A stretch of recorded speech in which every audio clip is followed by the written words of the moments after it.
Gagasan itu asupan pokok demokrasi berkualitas. Gagasan mesti dipertarungkan. Yang terbaik akan menang.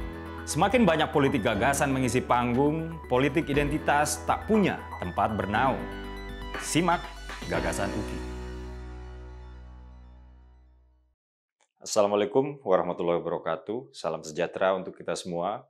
Om Swastiastu, Namo Buddhaya, salam kebajikan. Teman-teman, di episode lalu materi gagasan UKI cukup berat. Jadi kali ini kita yang agak ringan dulu. Jadi gini, beberapa hari lalu dalam sebuah wawancara eksklusif dengan Mbak Mary Riana, Pak Anies ditanya, apakah kalau dia jadi presiden, ormas radikal yang kini sudah menjadi ormas terlarang yaitu FPI dan HTI akan dihidupkan kembali. Awalnya saya berharap akan menerima jawaban sesuai dengan apa yang ditanyakan. Awalnya saya berharap akan mendengar dengan jelas sikap positioning Pak Anies terhadap dua ormas radikal dan violent ini. Dan awalnya saya berharap Pak Anies membolehkan publik untuk menilai otentisitas pemikirannya. Tapi apa mau dikata, Pak Anies kumat. Jurus tata kata, muter-muter nggak jelas, kembali ditampilkan. Penasaran? Check this out. Wah, nanti kalau Pak Anies Baswedan jadi presiden, nanti organisasi-organisasi seperti FPI, HTI yang sekarang dinyatakan sebagai organisasi terlarang, nanti bisa dikembalikan lagi dan tidak dilarang dan akhirnya jadi berkembang lagi. Ya, sederhana.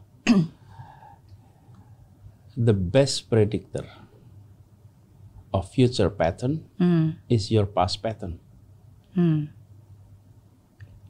Bicara tentang masa depan, lihatlah masa lalu.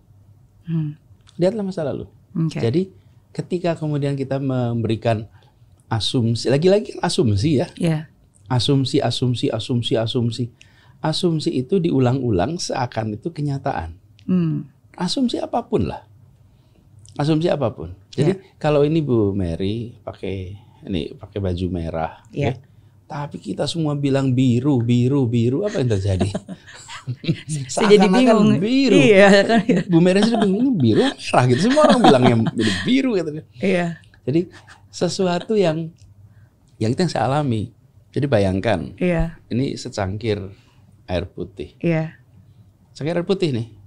Tapi kalau ada 10 orang di ruangan ini, rame-rame bilang ini air keras. Apa yang tercipta di luar sana? Ini air keras. Iya. Maka itu Narasi yang diucapkan. saya tidak mau menjawab ini air putih. Enggak. Udah pada nyobain aja. Cobain aja sendiri. Barusan kita nonton potongan video merespon pertanyaan yang tadi saya sebut. Apakah FPI dan HTI akan hidup kembali kalau Anies jadi presiden? Jawaban dari potongan video yang saya ambil itu 2 menit lebih. 2 menit lebih adalah waktu yang sangat lama untuk menjawab pertanyaan Mbak Mary.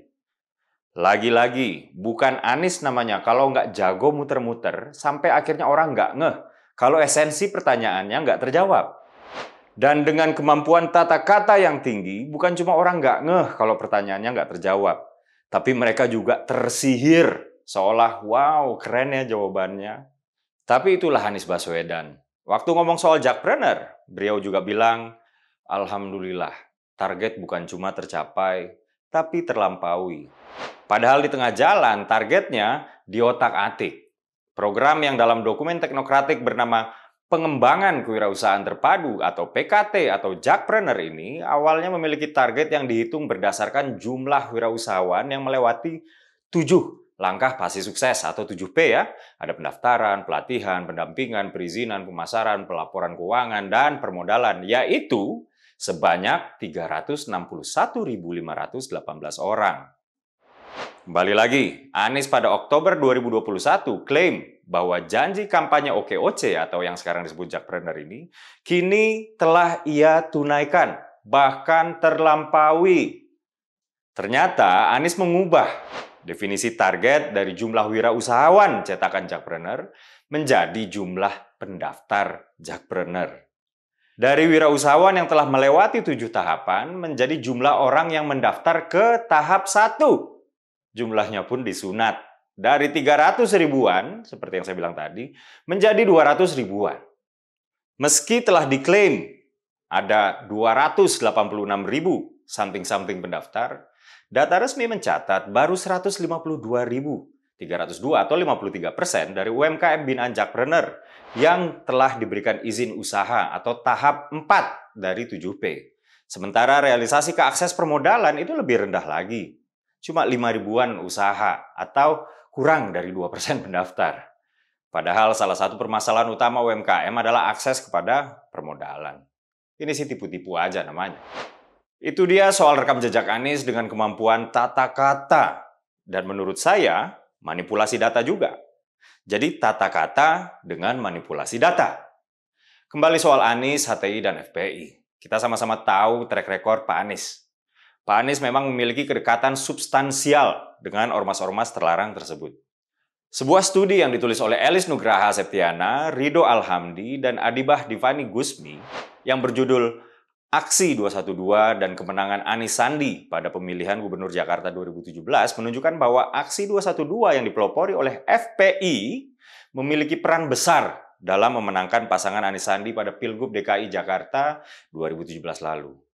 Hal itu terlihat pada dua hal, yaitu modal sosial yang dimiliki oleh jaringan aktivis Aksi 212 dan pemanfaatan kepercayaan masyarakat dengan menggunakan fatwa MUI dan pengaruh para tokoh-tokoh mereka seperti Rizik Syihab. Itu waktu pemenangan Pilkada DKI 2017. Masih berlanjut, pada 2020 lalu Anies Baswedan yang saat itu Gubernur DKI Jakarta menemui sendiri pemimpin FPI atau Front Pembela Islam Muhammad Rizik Syihab pada Selasa 10 November 2020 malam. Kejadian ini terjadi beberapa jam setelah Rizik mendarat di Bandara Internasional Soekarno-Hatta setelah menetap 3 tahun sejak 2017 di Arab Saudi. Kedekatan Anies dengan pentolan FPI ini dibenarkan oleh Pak JK. Dalam sebuah wawancara eksklusif bersama pemimpin redaksi Berita 1, Claudius Bukan, di kanal YouTube Berita 1 pada 2020 lalu, JK bahkan mengakui bahwa pentolan FPI Rizik Syihab berjasa dalam karir politik Anies. Katanya malah salah kalau Anies nggak datang sebagai orang yang terpilih karena dukungan Habib Rizik. Kemesraan Anies dan FPI nggak cuma di situ. Pada bulan Oktober 2022 lalu, Anies Baswedan menghadiri acara Maulid Akbar Nabi Muhammad SAW sekaligus akad nikah putri Habib Rizik Syihab. Dalam momen itu, Anies Baswedan dan Rizik Syihab terlihat begitu mesra. Bahkan banyak pemberitaan menebak bahwa ex-pendiri FPI itu pasti akan melabuhkan arah politiknya ke Anies Baswedan di Pilpres 2024 mendatang. Nah, inilah yang menyebabkan Anies menjadi serba salah ketika ditanya oleh Mbak Mary di wawancara tadi. Di satu sisi Anies nggak mau kehilangan dukungan dari basis pemilih Islamis konservatif yang berhasil membawanya menjadi gubernur DKI. Di sisi lain, Anies juga mau meraup suara basis pemilih moderat yang tidak suka sama track record kekerasan menggunakan agama, sesuatu yang sangat lekat dengan FPI. Sebagai penutup, mengutip seorang penulis dari Amerika Serikat, "When you're dealing with frauds and liars, listen more to what they don't say than what they do." Kalau Anda sedang berhadapan dengan penipu dan pembohong, dengarkan lebih seksama apa yang mereka tidak katakan daripada apa yang mereka katakan. Saya Dedek Prayudi. Wassalamualaikum warahmatullahi wabarakatuh.